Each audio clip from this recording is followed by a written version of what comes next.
Y bueno, le pido a don David que nos grabe. Vamos, le quiero plantear la toma de protesta no, don David, a Alex. Le digo que le quiero plantear unos momentos más la toma de protesta de Salomón Jara ahí en Oaxaca, pero me estoy dando cuenta que ya se conectó a este espacio el queridísimo Ricardo Sevilla, quien no nos trae la investigación especial, así que le voy a pedir a Alex que nos grabe para primero dar la bienvenida a Ricardo Sevilla.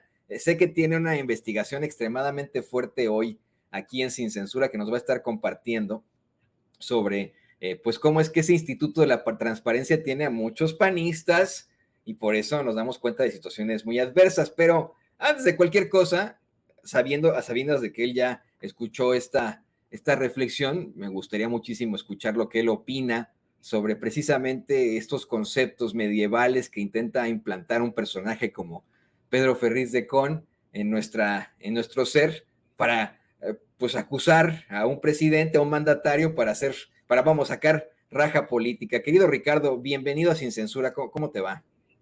Muy bien, querido Toño, público memorioso, me va perfectamente, no como a Pedro Ferriz de Con, a Pedro Ferriz Híjar y a todos estos personajes que porque ven que, o porque creen que ellos vieron extraterrestres, el abuelo, el papá, pues ahora todos los mexicanos lo ven, ven brujas, quimeras y otros terrores nocturnos, como diría un ensayo extraordinario de Charles Lamb, y que los invitaríamos a que los leyeran, Antonio, pero no lo van a hacer. No lo van a hacer porque son personajes absolutamente retrógradas, tosudos e ignorantes, y que nos perdone el público memorioso los epítetos oprobiosos, pero estos críticos de la derecha son absolutamente recalcitrantes y bien harían antes de esgrimir estas espadas lacerantes en contra de la cuarta transformación, estudiar un poquito, pero diría el clásico popular, querido Toño, así son ellos. Y se entiende porque cuando vemos que sus referentes más altos son Enrique Krause, un ingeniero cuyas empresas prosperaron durante los sexenios del PAN, y Héctor Aguilar Camín, un empresario cultural que también hizo florecer sus negocios, una revista chafa y una editorial mediocre durante los últimos sexenios priistas, nos vamos a dar cuenta de que ahí se dan la mano justamente el PRI y el PAN y construyen esta cosa horripilante, este engendro que se llama el PRIAN. Y de ahí salen estos personajes, Toño, de ahí salen estos sujetos que invitaron a sus espacios noticiosos, llamémosle así, noticiosos, aunque no lo hayan sido nunca. A estos sujetos los tenían ahí en imagen cuando estaban trabajando precisamente Pedro Ferriz de Con de la mano de Carmen Aristegui y de Javier Solórzano, y pues bueno, de ahí que esta caterva de burdos se ría, se mofe del humanismo que defiende el presidente López Obrador, y por otro lado estén asegurando que Palacio Nacional se ha convertido en una suerte de aquelarre donde quién sabe quién estaría participando, pero esto es lo que piensa la derecha ignorante y derrotada en todos los planos, querido Toño, en lo intelectual, en lo político, y para ellos no significa absolutamente nada el humanismo mexicano, contrario a lo que ellos creen, contrario a lo que ellos aseguran. Pues la nigromancia no tiene nada que ver absolutamente pues con el humanismo mexicano que ha estado defendiendo el presidente López Obrador. Tú sabes perfectamente, porque eres un lector asaz, que al humanismo, precisamente, y valga la redundancia, le interesan justo los valores humanos, le interesa que las personas se eleven en lo intelectual y en lo espiritual. Infelizmente, para estos analfabetas funcionales como los Ferriz, como Lili Telles, como el cuñado de Felipe Calderón, Juan Ignacio Zavala, que también se burla en su columna de hace un día, 2 días en El Financiero del humanismo mexicano, pues no parece haber leído a Auguste Comte, el padre de la sociología, quien fundó, además del positivismo, pues esto que él denominó la religión de la humanidad. Pero pues estos safios analistas de la derecha acusan a López Obrador de tener una visión mesiánica y tropicalizada de la política, pero estos desorientados desconocen absolutamente que, al revés de lo que piensan, el humanismo es una filosofía de vida y al mismo tiempo una visión del mundo que envuelve la razón humana, el naturalismo metafísico, la moralidad altruista, la justicia distributiva, y contra las ocurrencias de estos bobalicones como Krause, como Aguilar Camín, sus tótems, pues esta teoría refuta las afirmaciones sobrenaturales, la pseudociencia, la superstición y desde luego esta, perdóname el exabrupto, Toño, pues esta pendejada de que se hace brujería en Palacio Nacional. O sea, es una grasejada que se derrumba desde sus cimientos, porque sus cimientos son absolutamente pantanosos, son mentecatos, Toño, acostumbrados a salir al paso con ocurrencias, con grasejadas, y pues bueno, deberíamos de estar hablando del humanismo mexicano, de José Vasconcelos, de Samuel Ramos, etcétera, pero pues estos personajes no le entran en esos temas porque son básicos, porque son elementales, y solamente con estos dardos pestíferos, ahora brujeriles, intentan lacerar al presidente López Obrador, pero ya lo vimos, él mismo los exhibe en la conferencia mañanera y se ríe, ¿no? Porque esto es lo que merecen, Toño, solamente la risa estentórea de la gente, y eso es lo que está haciendo, eso es lo que están cosechando estos personajes, que de pasar de ser los referentes en diferentes momentos de la política neoliberal, pues ahora se hayan convertido en unos personajes bufos que no atinan a cómo llevar audiencia. Y además, bueno, el único nigromante en lo liberal, pues fue nada más y nada menos que Ignacio Paulino Ramírez Calzada, el nigromante, que pues, también era periodista y que utilizaba ese seudónimo para escribir sus columnas. Fíjate que ahorita me encontré una frase del nigromante muy interesante. Nunca hay nada excesivo cuando se trata de servir bien a su país. Ájale, jale. Así, bueno, él era uno de esos grandes pensadores de aquel entonces y como siempre, bueno, se ha querido relacionar a todo lo liberal con lo malvado. De hecho, le voy a pedir a Alex que nos grabe, antes de que vayamos con tu investigación, para que nos des tu opinión. Le voy a pedir a Alex que nos grabe, Ricardo, porque creo que es la intención absoluta del conservadurismo. Ya deja tú la ultraderecha en estos momentos, ha sido siempre el argumento del conservadurismo, el querer satanizar a todo lo que tenga que ver con lo liberal, ¿no? A los ilustradores también los veían como satanistas, por ejemplo, a Hidalgo lo veían como un verdadero malvado, apóstata, ¿no? También terrible, ¿no? Siempre se buscó generar algún tipo de comparación con lo infernal, a todo lo que tenga que ver con el liberalismo, cuando en la realidad los verdaderos infernales, en medio de una absurda hipocresía, pues son los conservadores, ¿no? Los verdaderos sanguinarios, los nefarios, los malvados, son los conservadores. Ahí tienen, por ejemplo, a uno de los ídolos de los Ferris, Felipe Calderón. No sé qué opinas tú de esto, querido Ricardo. Sí, por supuesto. Tienes toda la razón cuando dices que los conservadores han sido los personajes sanguinarios, y te asiste la verdad, porque desde hace muchísimo tiempo hay que recordar que lo noveló Halfton, por ejemplo, en la letra Escarlata.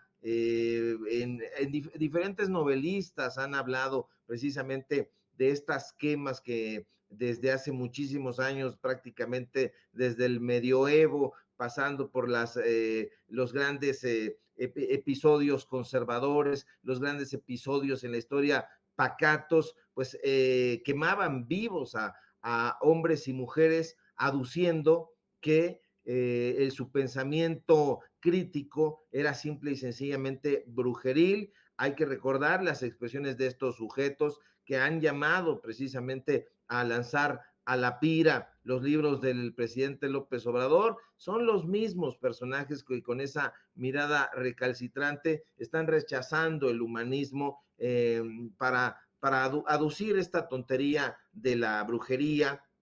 Y pues bueno, lo mismo decían del nigromante, que en efecto de los liberales, pues era quien se apodaba así, un poco como para provocar, porque fue un provocador nato. Y bueno, pues hay que recordar a Alfonso Reyes, que decía que el humanismo era poner al servicio del hombre todo nuestro saber y todas nuestras actividades, de modo que debemos ejercer en el suelo de la libertad esta teoría que esgrimió Alfonso Reyes, quizá el más humanista de los escritores, pero querido Toño, público memorioso, infelizmente el humanismo no es apto para tontos ni para neoliberales.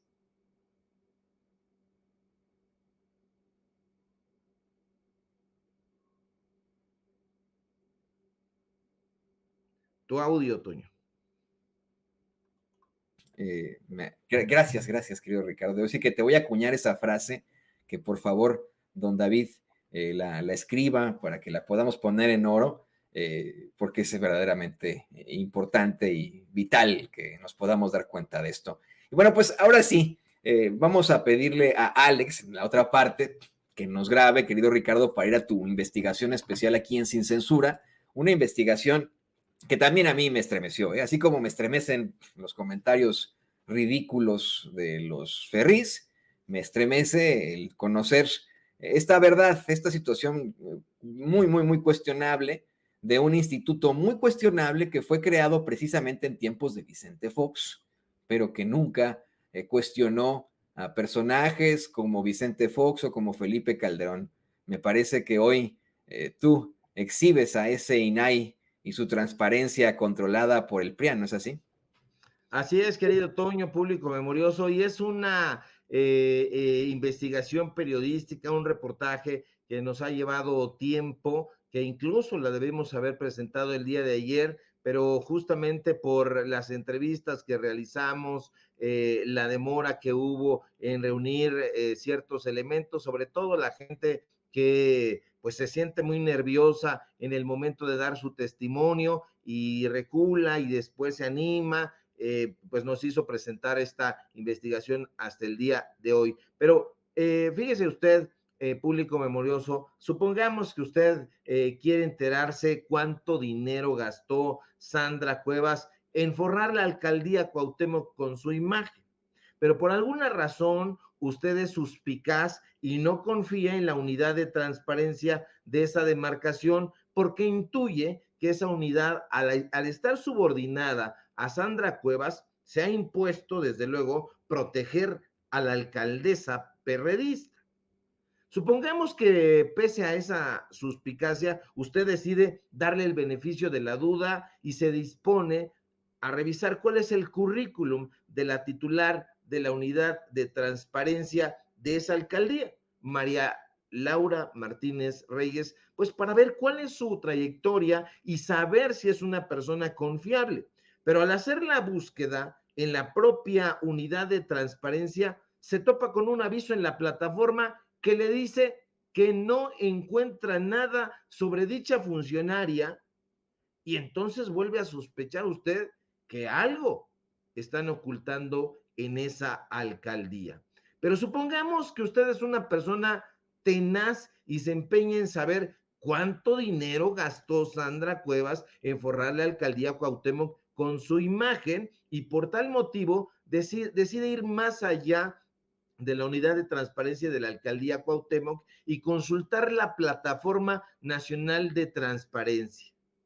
Y ahí vienen las complicaciones, porque al hacer la búsqueda en esta otra plataforma se topa con que la Dirección General de Tecnologías de la Información de esa dependencia le dice que se encuentra realizando actividades de mantenimiento y actualización y como es de esperarse, la información sobre cuánto gastó Sandra Cuevas en forrar la alcaldía Cuauhtémoc con su imagen no se encuentra. En este momento, así como lo está usted viendo en la pantalla, si entra a la Plataforma Nacional de Transparencia, le va a salir este recadito. Este que está viendo, que dice la Dirección General de Tecnologías de la Información, se encuentra realizando actividades de mantenimiento y actualización de la Plataforma Nacional de Transparencia. Agradecemos su comprensión y ahí firman estos personajes, el director general de tecnologías y la directora de sistemas. Así se la sacan. En fin, supongamos que llegado a ese punto, usted se pregunta, ¿por qué caramba es tan difícil que una persona, ya no digamos un periodista, sino cualquier persona, pueda acceder a la información pública? Quizá usted ha leído y sabe que el acceso a la información pública es el derecho de toda persona a solicitar gratuitamente la información generada, administrada o en posesión de las autoridades públicas, quienes tienen la obligación de entregarla sin que la persona necesite acreditar interés alguno ni justificar su uso. Pero resulta que en los hechos la información simple y llanamente casi nunca está disponible. Y usted, justo por las brumas que rodean el acceso a la información, se plantea otra serie de preguntas. ¿Será que la información no está disponible o alguien está interesado en no darla a conocer? Y de ser el caso, se pregunta, ¿por qué intentarían esconder la información? ¿Será que el acceso a la información pública está en manos de grupos o personas que tienen otros intereses distintos a la transparencia y a la rendición de cuentas? Y entonces es cuando usted decide averiguar qué es exactamente el Instituto Nacional de Transparencia, Acceso a la Información y Protección de Datos Personales. Y sin ir más lejos, busca en su página de internet y se entera de que al menos en teoría esa dependencia dice ser el organismo constitucional autónomo garante del cumplimiento de los derechos fundamentales, el de acceso a la información pública y el de protección de datos personales, así como lo está usted viendo ahora mismo en su pantalla. Así se la sacan en lo general, pero la definición, lejos de darnos claridad, nos ofrece más dudas. Y usted, que es suspicaz, se pregunta, ¿por qué si el INAI dice ser el garante de cualquier persona, de que cualquier persona pueda acceder a la información pública y enterarse, por ejemplo, cuánto dinero gastó Sandra Cuevas en forrar la alcaldía Cuauhtémoc con su imagen? Sencillamente no hay forma de llegar a esa información. ¿Por qué? Por una suerte de enigma, el sistema siempre se cae. ¿Por qué? Por alguna suerte de mala fortuna o digamos como Pedro Ferriz, por algún asunto brujeril, siempre que intentamos acceder a cierto tipo de información, por ejemplo, ¿quién conforma el cuerpo directivo del INAI? El servidor siempre nos marca error. Eso puede parecer algo que simple y sencillamente pues pudiera parecer algo misterioso. Pero la respuesta a varias de estas interrogantes, Toño, público memorioso, nos la ofreció precisamente un grupo de trabajadores que están actualmente en el INAI.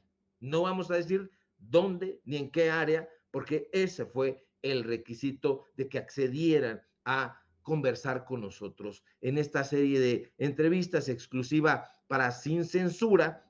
Nos confesaron que están hartos de callar, porque ese supuesto órgano constitucional autónomo que desde que fue ya constituido, que aunque es cierto esto que mencionas, fue fundado como IFAI en épocas de Fox, fue constituido ya como INAI en mayo de 2014 durante el sexenio de Enrique Peña Nieto, ha estado manejado por la derecha y específicamente por dos partidos políticos y el PRI y el PAN. Pero fíjese, aquí como no nos gustan las inferencias sino los datos duros, de acuerdo con esta versión, Jimena Puente de la Mora, quien fuera la primera presidenta del Instituto Nacional de Transparencia, durante el periodo 2014-2017, además de ser columnista de dos periódicos conservadores, El Universal y El Financiero, siempre ha servido a los intereses del PRI.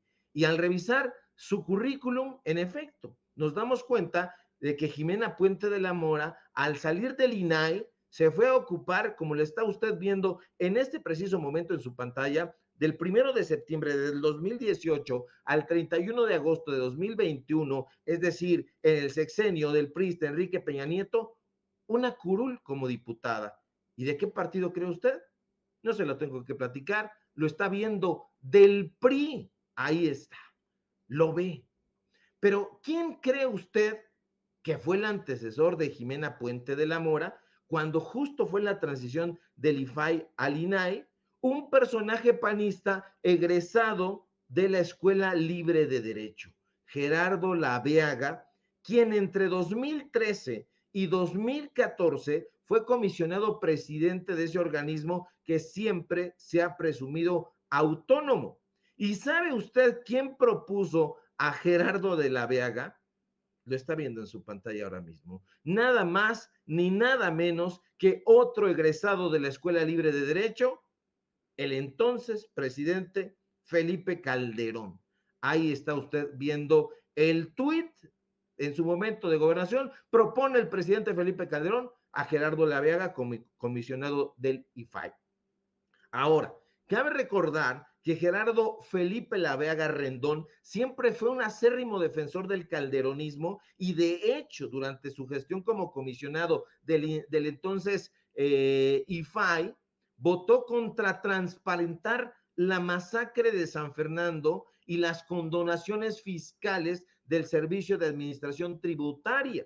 Laveaga, a quien está usted viendo en su pantalla, y hay a un lado Calderón, desde luego, también defendió a Calderón ante acusaciones de delitos de lesa humanidad en la Corte Internacional de Justicia de la Haya.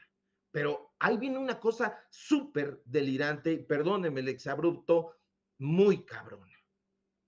Toño, ¿sabes quién? ¿Sabes qué le pareció una buena idea a alguien?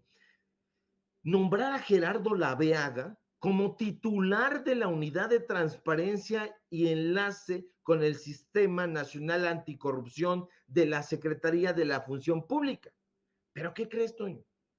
No fue en el sexenio de Calderón, ni en el sexenio de Peña Nieto. No, en este sexenio, en el sexenio de López Obrador, en la administración de la Cuarta Transformación, Gerardo Laveaga, el calderonista, es el titular de la Unidad de Transparencia y Enlace con el Sistema Nacional Anticorrupción. Lo está usted viendo en este momento.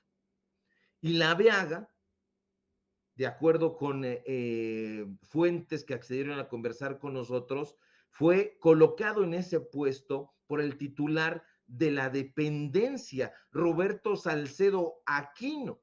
Y ahí está Gerardo Laveaga, el calderonista recalcitrante, el sujeto que siempre se ha presumido como el tutor del grupo de escritores autodenominado La Generación del Crack, encabezados por Jorge Volpi, ahora tiene en sus manos la decisión de transparentar o no investigaciones contra la corrupción.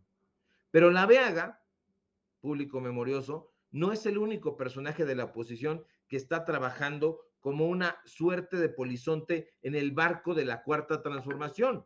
No.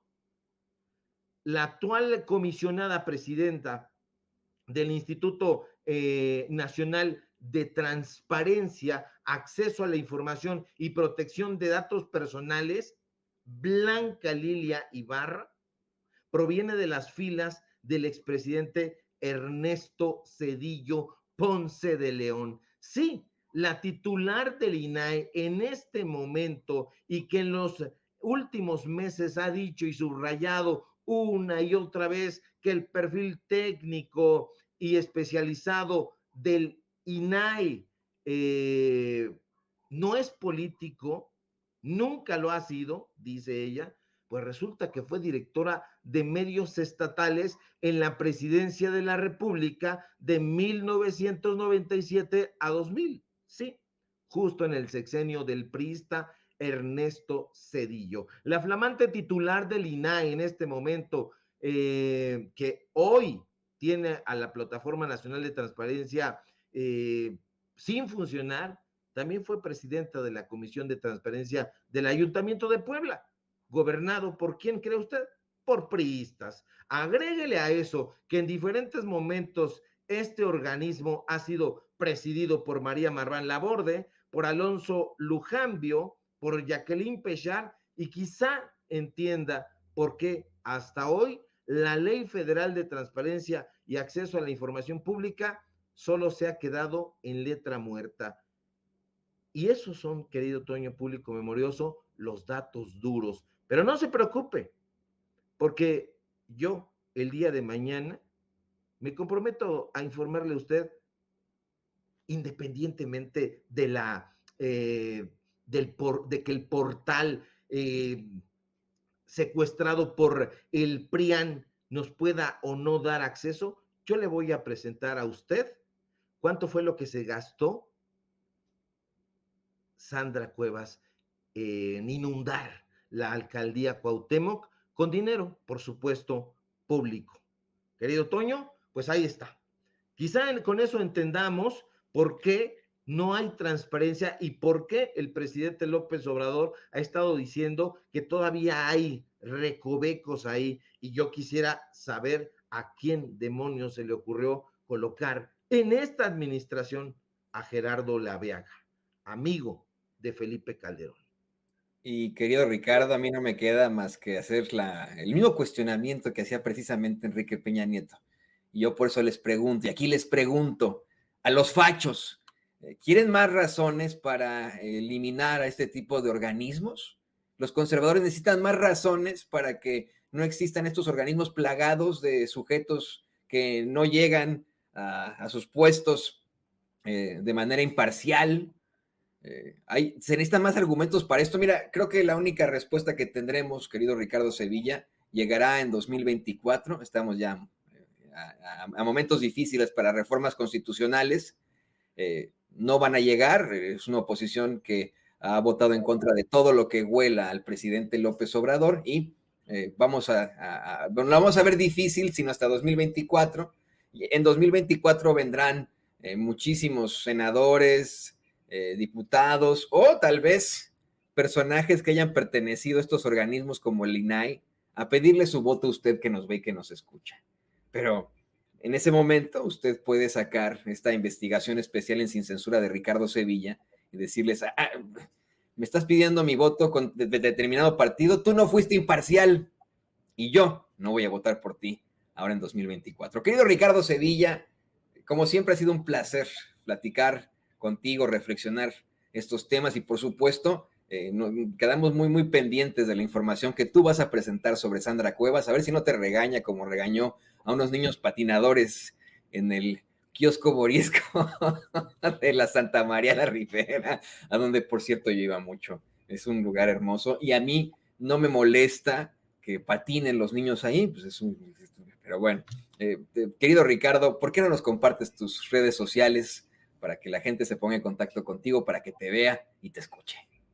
Yo no me dejo regañar, querido Toño, y cualquier cosa, pues ahí tú me haces el paro con Sandra Cuevas y la misma gente que nos está acompañando en este trabajo periodístico, en este medio de comunicación libre como el viento. Tenemos el soporte de ellos y siempre va a estar ahí para auxiliarnos. Y por supuesto, nunca buscaríamos el enfrentamiento porque no somos esa clase de personajes, pero sí, mañana lo vamos a dar a conocer. Usted no se preocupe que el INAI esté secuestrado por el PRIAN, eso que no le preocupe. Nosotros tenemos maneras de investigar y de dar con esa información. Síganme por favor en mis redes sociales, Público Memorioso, en Twitter, @Sevilla Crítico, en Facebook, Ricardo Sevilla, así nada más. Síganme por favor en el portal Paralelo 24, ahí es donde vamos a publicar este reportaje que ahorita les platicamos. Síganme por favor en los datos duros, Ricardo Sevilla, los datos duros. Hoy tenemos informativo en punto de las 8:30 y síganme en la columna del diario Basta, ya la compartí en mis redes sociales. Hoy reflexionamos precisamente sobre el humanismo y, por supuesto, síganme en este medio de comunicación libre como el viento, en Sin Censura, donde estoy participando al filo de las 11 de la mañana. Te mando un fuerte abrazo, querido Toño. Siempre es un placer compartir contigo y pues ya nos estaremos poniendo de acuerdo otra vez para que vayas y platiques con nosotros a los datos duros. Cuenta conmigo, querido Ricardo. Me muero de ganas por asistir a tus espacios, como siempre, los datos duros, y detallar un poco más sobre este tipo de situaciones. A ver si la próxima vez hablamos de Carl Sagan, ¿no? ¿Qué te parece? Me parece fantástico, me vas a poner a leerlo a profundidad, porque yo solamente he leído muy poco a Carl Sagan, Los demonios del Edén y algún otro que ya no me acuerdo, pero pues voy a meterme para poder estar charlando dignamente contigo, que eres un conocedor de Sagan. No, bueno, no soy conocedor, o sea, no, muy, muy por encimita, como esa revista medio chafona llamada Muy Interesante. Pero bueno, ahí te dejo, amigo. Muchas gracias, como siempre, por unirte aquí a esta